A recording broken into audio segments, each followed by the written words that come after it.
मित्रों, कक्षा 12 Hindi second language को पढ़ने जा रहे हैं। ओम साई एजुकेशन की ओर से मैं अशोक पटेल आपका हार्दिक स्वागत करता हूं। अगर आज का वीडियो आपको पसंद आए तो सब्सक्राइब अवश्य करना। अब विद्यार्थी मित्रों, अब अपनी कविता की ओर जाते हैं। कविता में क्या बताया गया है? कविता का नाम है कान भय बस बांसुरी के। काव्य के कवि है रसखान। रसखान का जन्म सन 1548 ईस्वी में हुआ था और निधन सन 1628 में हुआ था। इस साहित्य का जो प्रकार है वो सवैया है। सबसे पहले हम कवि परिचय को देखने का प्रयास करेंगे कि रसखान का मूल नाम है सैयद इब्राहिम था।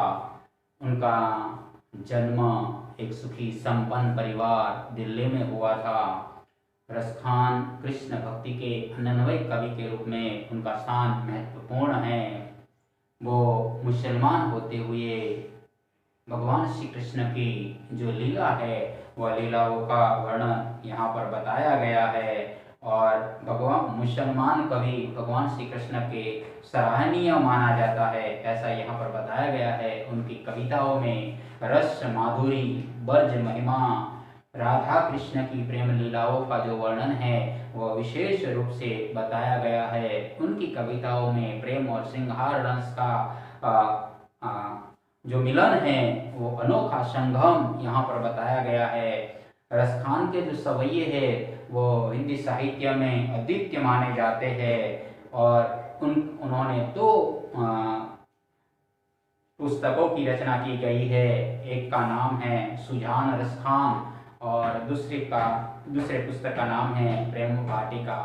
अगर विद्यार्थी मित्रों मैं आपको रसखान के बारे में बताना चाहूँ तो रसखान का कृष्ण के प्रति इतना अनन्वय प्रेम है कि हम उसे अलग कृष्ण से अलग नहीं कर सकते, यानी कृष्ण के साथ मिले जुले हैं ऐसा हमें देखने को मिलता है। जिस प्रकार उन्होंने सवैये में बताया गया है, अगर मेरा जन्म पशु के रूप में हो तो मैं गाय या धेनु के रूप में जन्म लेना चाहता हूँ। अगर मेरा जन्म पहाड़ के रूप में हो तो मैं गोवर्धन पर्वत का पत्थर बनना चाहता हूँ। अगर मेरा जन्म पक्षी के रूप में हो तो मैं कालिंदी नदी के किनारे पर यानी कि यमुना नदी के किनारे पर पक्षी के रूप में या खग के रूप में जन्म लेना चाहता हूँ। अगर मेरा जन्म जो मनुष्य के रूप में हो तो मैं गोकुल की भूमि में ग्वाला बनकर अपना जीवन व्यतीत करना चाहता हूँ। मित्रों, इन वाक्यों से हमें यकीन हो जाता है कि रसखान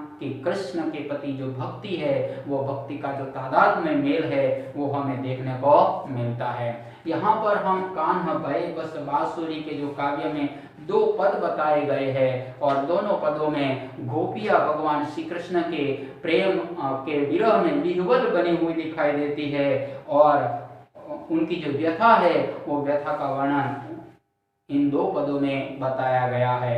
यह आपका कवि परिचय है। अब हम इस कविता का संक्षिप्त कहानी को देखेंगे कि कविता में क्या बताया गया है। सबसे पहले हम कविता की संक्षिप्त कहानी, बाद में हम क्रमशः कविता को देखते जाएंगे उसमें क्या बताया गया है। तो पहले पद में बताया गया है कि गोपियां कहती है कि भगवान श्री कृष्ण। उस कविता में क्या बताया गया है? पहले भाग में गोपियां है वो बांसुरी को देखकर ईर्ष्या का जो भाव है वो भाव व्यक्त करती हुई दिखाई देती है और बताया गया है कि भगवान श्री कृष्ण अब बांसुरी के यानी मुरली के बन गए हैं। अब एक गोपी दूसरी गोपी से कहती है कि हे सखी, अब हमें भगवान श्री कृष्ण चाहने वाले नहीं हैं, यानी कि हमको जो हम जिसे चाहते थे, जो हमें चाहता था वह बांसुरी का हो गया है, अब हमारा नहीं है। यह बात पहली पंक्ति में दिखाई देती है। दूसरी पंक्ति में बताया गया है कि रात दिन भगवान श्री कृष्ण मुरली को अपने संग रखते हैं, अपने से अलग नहीं पड़ने देते, इसीलिए गोपियां बहुत ही विह्वल हो जाती है और पागल की भांति वो बांसुरी को या मुरली को सौतन समझ देकर अपने से दूर रखना चाहती है। इतना ही नहीं, वो कहती है कि वो मुरली भगवान श्री कृष्ण के पास रहकर हमें दुख पैदा कराने का काम करती है, हमें ये अच्छा नहीं लगता। इसके आगे बताया गया है कि जिन बांसुरी ने हमारे भगवान श्री कृष्ण को मन मोहित कर लिया गया है, हमारे ऐसे प्रभु को हमें हमारा जो प्रभु है वो बांसुरी का हो गया है, हमें ये देखना सहन नहीं होता। और मुरली या बांसुरी वो हमें प्रतिदिन जलाना चाहती है। चलो सभी सखियों से गोपियां कहती है कि चलो हम यहाँ से भाग जाए और ब्रज में जाकर, हमें ब्रज में रहने की कोई आवश्यकता नहीं है, क्योंकि ब्रज में बांसुरी ने ही हमारे मुरलीधर यानी भगवान श्री कृष्ण को मोहित कर लिया गया है। अब हमारा यहाँ पर कोई स्थान नहीं है। यानी कि इन पहले पद में गोपियां है वो भगवान श्री कृष्ण के साथ जो बांसुरी है वो बांसुरी को देखकर ईर्ष्या और द्वेष का जो भाव है वो भाव दिखाई देता है। मतलब यह है कि गोपिया का भगवान श्री कृष्ण के प्रति अनहद प्रेम है, और जो अनहद अपना जो प्रेम है वह अगर किसी दूसरे व्यक्ति या कोई वस्तु उसे उठाकर ले जाता है तो उसे सहा नहीं जाता। और उसी प्रकार गोपियों को भी ये जो बांसुरी है वो बांसुरी ने भगवान श्री कृष्ण को मन मोहित कर लिया गया है, वो उसे सहा नहीं गया है। इसीलिए वो कहती है कि चलो सखी, अब ब्रज का जो प्रदेश है, गोकुल का जो प्रदेश है वो प्रदेश छोड़कर वहां से भाग जाएगा। अब हम दूसरे पद में क्या बताया गया है देखेंगे। तो दूसरे पद में भगवान श्री कृष्ण का जो स्वरूप है वो स्वरूप का वर्णन यहाँ पर बताया गया है। गोपियां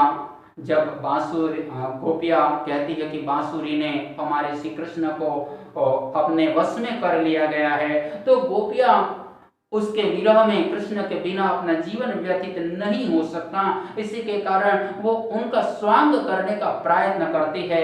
चलो हम ये पहनेंगे, यानी उसी प्रकार जो कृष्ण का जो स्वरूप है वो पूरा स्वरूप का वर्णन करना चाहती है। तो एक गोपी दूसरे गोपी से संबोधित करते हुए कहती है कि हे सखी, मैं भगवान श्री कृष्ण की तरह अपने सिर पर मोरपंख पर धारण करूंगी, मुंगल भी धारण करूंगी। इतना ही नहीं, उनके गले में गुंज की या गंगूची की लाल लाल दानों वाली जो माला है वो माला भी मैं अपने गले में पहनने के लिए तैयार हो जाती हूँ, तैयार रहूंगी।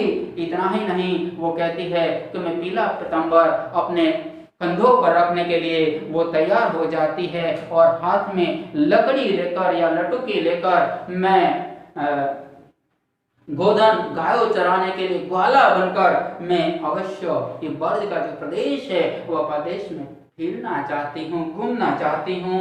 और मेरा मन से मोहित करने वाला जो भगवान श्री कृष्ण है वो श्री कृष्ण का पूरा स्वांग करने के लिए मैं तैयार हूँ। उनका उनकी जो वेशभूषा है वो वेशभूषा धारण करने के लिए मैं तैयार रहूंगी, ऐसी यहाँ पर बात बताई गई है। किंतु एक बात गोपिया कहती है कि चाहे हमारे बदन में से जान निकल जाए पर मैं कभी धारण नहीं करूंगी, वो है बांसुरी। यानी भगवान श्री कृष्ण को, मुरलीधर को जो बांसुरी अति प्रिय है, उनको ने अपने अधरों पर धारी, अधरों का मतलब होता है ओठों पर, अपने ओठों पर जो बांसुरी या मुरली को धारण कर लिया गया है वो मैं मेरी मुरली को कभी, भगवान श्री कृष्ण की जो मुरली अति प्रिय बांसुरी है वो कभी भी अपने अधरों पर रखना नहीं चाहती है। इसलिए नहीं रखना चाहती है कि भगवान श्री कृष्ण की है, इसीलिए ये तो बात ठीक है। और दूसरी बात यही है कि अगर गोपियों को जलाने का जो काम करती है तो वो बांसुरी है वो अपनी सौतन समझती है, और सौतन समझने के कारण ही वो अपने से दूर रखना चाहती है। यही आपकी जो कविता है वो कविता का संक्षिप्त कहानी है। विद्यार्थी मित्रों, अब हम कविता में क्या बताया गया है उसके। बांसुरी के अब कौन सखी हमको चाहिए, यानी कि भगवान श्री कृष्ण ने बांसुरी को मोहित कर लिया गया है और बांसुरी ने भगवान श्री कृष्ण को मोहित कर लिया गया है। मतलब यही है कि भगवान श्री कृष्ण और बांसुरी के साथ ओतप्रोत हो गए हैं। दोनों के बीच में जो प्रेम है वो ज्यादा लगाव बढ़ गया है और गोपियों को ये अच्छा नहीं लगता। इसीलिए वो कहती है, अब सखी अब कौन सखी हमको चाहिए, और हे सखी अब हमें चाहने वाले नहीं है, क्योंकि भगवान श्री कृष्ण ने बांसुरी ने मोहित कर लिया गया है और भगवान श्री कृष्ण अब हमारे प्रति जो लगाव है वो लगाव रखने वाले नहीं हैं। यही भाव यहाँ पर देखने को मिलता है। निसी घोष रहे संग साथ लगे यह सौतन और यह सौतीन तापन क्यों सही है। यानी कि दूसरी पद में बताया गया कि निसी घोष यानी निस यानी रात और घोष यानी दिन, रात दिन भगवान श्री कृष्ण इस बांसुरी को अपने साथ ही रखते हैं और अपने साथ रखकर गोपियों को देखा नहीं जाता, वो विह्वल हो जाती है और विह्वल हो जाने के कारण क्रोधावेश में आकर वो कहने लगती है, यह सौतीन तापन क्यों सही है। ये सौतीन का मतलब होता है पति की दूसरी पत्नी, यानी वो हमारी सौतन बन गई है और हमारी सौतीन होने के कारण वो हमें जलाने का, हमें कष्ट देने का कार्य कर रही है, तो हमें ये सहन करने के लिए तैयार नहीं है। जीन मोहि लियो मन मोहन को, रस खानी सदा हमको दही है।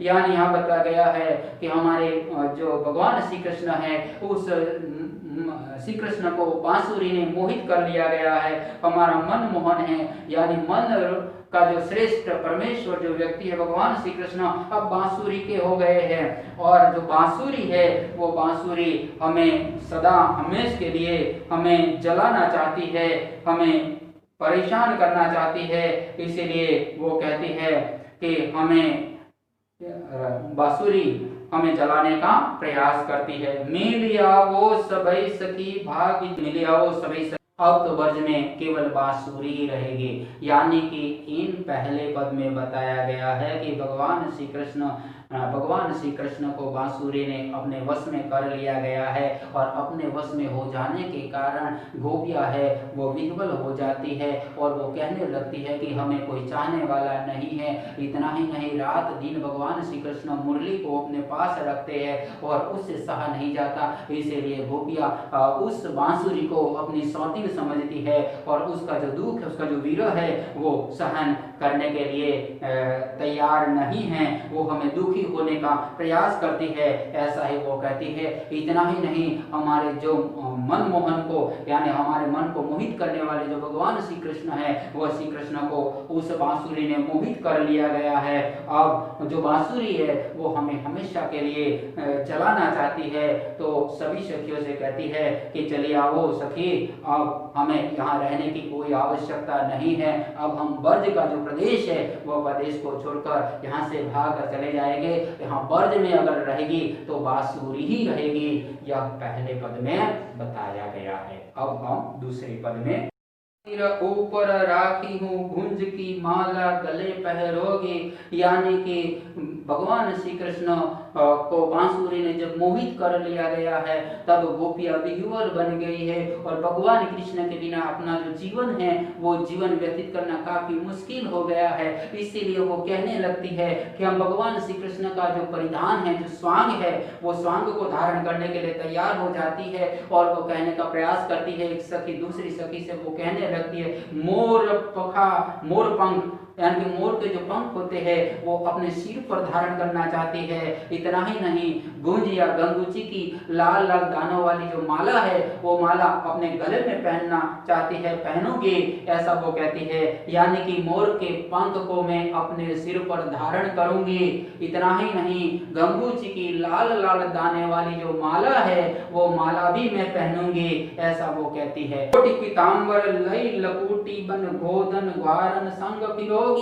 यहाँ पर कहते हैं कि पीले रंग का जो पीतांबर है, पीतांबर का मतलब होता है वस्त्र, पीले रंग का भगवान श्री कृष्ण ने जो परिधान धारण किए गए हैं और वो परिधान वो कहती है कि मैं पीले रंग का जो पीताम्बर है वो अपने कंधों पर रखना चाहती है। इतना ही नहीं, लकुटी का मतलब होता है लकड़ी, जो कहती है कि मैं लकड़ी अपने हाथ में लेकर बन गोधन ग्वारन संग पिरोगी, मैं ग्वाला बनकर गायों चराने के लिए इस ब्रज या गोकुल का जो प्रदेश है वो प्रदेश में करने के लिए तैयार होती है, तैयार रहना चाहती है। भाव तो वो ही मेरो रस खानी सो तेरे कहे सब स्वांग करोगी। यहाँ बताया गया है कि भाव तो मेरो रस खानी, भगवान श्री कृष्ण हमें बेहद प्रिय है और उनके लिए, उनको पसंद करने के लिए, हमारे मन को शांति दिलाने के लिए सब प्रकार का जो स्वांग है, सब प्रकार का जो वेशभूषा है, वो वेशभूषा धारण करने के लिए वो तैयार रहती है। मैं सब के सब वेश धारण करूंगी, ऐसा वो कहती है, करती नहीं है करूंगी कहती है। मतलब यह है कि भगवान श्री कृष्ण को अपने मन को मनाने के लिए, अपने मन को तसल्ली प्राप्त करने के लिए गोपियां क्या क्या कहती है। यहाँ पर हमें मालूम होता है कि गोपियों का भगवान श्री कृष्ण के प्रति कितना प्रेम है, कितना लगाव है, वो हमारे सामने देखने को मिलते हैं। अगर विद्यार्थी मित्रों आपको मौका मिले तो सूरदास का बंवर गीत को एक बार पढ़ लेना और गोपी विरह का जो प्रसंग है वो पढ़ोगे तो आपके सामने सारी बातें आ जाएगी कि गोपियों का कृष्ण के प्रति कितना लगाव है। बोला या मुरलीधर की अधरान धरी अधरा न धरोगी, यानी यहाँ पर बताया गया है कि भगवान श्री कृष्ण मुरलीधर, मुरली को धारण करने वाला भगवान श्री कृष्ण है, वो मुरली है। वो मुरली अपने अधरों पर कभी नहीं लगाएगी, अपने अधरों पर इसीलिए नहीं लगाना चाहती है ताकि वो बांसुरी से उनका जो ईर्ष्या है, उनका जो द्वेष है, वो देश देखने को मिलता है। दूसरी बात ये भी देखने को मिलती है कि भगवान श्री कृष्ण को बेहद प्रिय है, इसीलिए वो अपने जो अधरों पर है वो रखना नहीं चाहते। कितना यह सच है कि गोपियां बांसुरी को अपनी सौतीन समझती है, इसीलिए वो अपने अधरों पर धारण नहीं करना चाहती है। यानी कि इस पूरी पद में बताया गया है कि भगवान श्री गोपिया भगवान श्री कृष्ण का जो पूरा परिवेश है, पूरा वेशभूषा है, वो वेशभूषा तैयार करने के लिए तैयार हो जाती है। इसीलिए तैयार हो जाती है ताकि कृष्ण को भूलना उनके लिए काफी मुश्किल है। उसके विरह में वो जलित बनती जा रही है। इसीलिए एक सखी दूसरी सखी को संबोधित करते हुए वो कहती है कि एक गोपी दूसरी गोपी को संबोधित करते हुए कहती होती दिखाई देती है कि मैं मोर जो पंख है वो सिर पर धारण करूंगी, गंगूची की जो माला है लाल लाल जाने वाली वो मेरे गले में धारण करने के लिए तैयार हो जाते, धारण करूंगी, ऐसा वो कहती है। पीले रंग का पीताम्बर है वो ओढ़कर अपने कंधों पर रखने की बात करती है। इतना ही नहीं, लकड़ी हाथ में लेकर गायों चराने और स्वयं ग्वाला बनकर ब्रज के जो प्रदेश है वो प्रदेश में घूमना चाहती है। इतना ही नहीं, मेरे मन का मोहित है, किंतु वो कहती है कि भगवान श्री कृष्ण की जो मुरली है, मुरली को धारण करने वाला भगवान श्री कृष्ण है, उनकी जो मुरली है वो अपने अधरों पर रखना नहीं चाहती। इतना ही नहीं, उसे इस बांसुरी से भी ईर्ष्या और द्वेष आती है और वो कहती है कि जो बांसुरी है उस बांसुरी के कारण ही हम भगवान श्री कृष्ण से अलग होते जा रहे हैं और इसे अपनी सौतन समझती है, इसीलिए वो हमसे दूर रखना चाहती है और गोपियां बांसुरी से दूर रहती है। यही उनकी दूसरे पद की जो कविता है यहाँ पर आपकी जो खत्म हो जाती है। अस्तु विद्यार्थी मित्रों, अगर आपको मेरा ये वीडियो पसंद आए तो लाइक करना, शेयर करना और सब्सक्राइब अवश्य करना। अस्तु, नमस्कार।